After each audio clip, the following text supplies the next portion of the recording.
రాజకీయ నేపథ్యం ఉన్న వాళ్ళని నియమించకూడదు అని గవర్నర్ చెప్పడమే ఒక బూటకత్వం. అది బీఆర్ఎస్ ఉన్నప్పుడైనా, కాంగ్రెస్ వచ్చాకైనా. ఎందుకని అసలు ఆమె బీజేపీ అధ్యక్షురాలుగా పనిచేస్తారు తమిళనాడుకు. బీజేపీ ఎంత పచ్చిగా తన వాళ్ళను రాజ్యసభకు, శాసన మండలికి, ఇంకా చెప్పాలంటే ఇంకా చాలా సెన్సార్ బోర్డు లాంటి వాటికి, సాహిత్య అకాడమీ లాంటి వాటికి కూడా బరి తెగించి నామినేట్ చేసింది. ఘోరమైన ఉదాహరణ ఏమంటే చిదానంద దాస్ గుప్తా.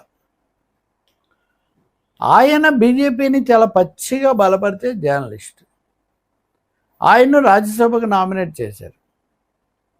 ఆయన లోక్సభ ఎన్నికల్లో పోటీ చేయటం కోసం రాజ్యసభకు రాజీనామా ఇచ్చి బీజేపీ తరఫున లోక్సభకు పోటీ చేశారు. బెంగాల్ నుంచి ఓడిపోయారు.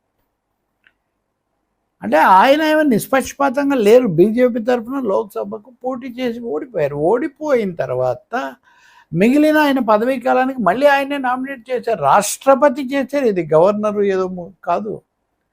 కాబట్టి చిదానంద దాస్ గుప్తా ఉదంతం ఒక్కటి మాత్రమే. ఇట్లాంటివి అసంఖ్యాకంగా ఉన్నాయి బీజేపీలో. అటువంటి పార్టీ నియమించబడిన ప్రభుత్వంచే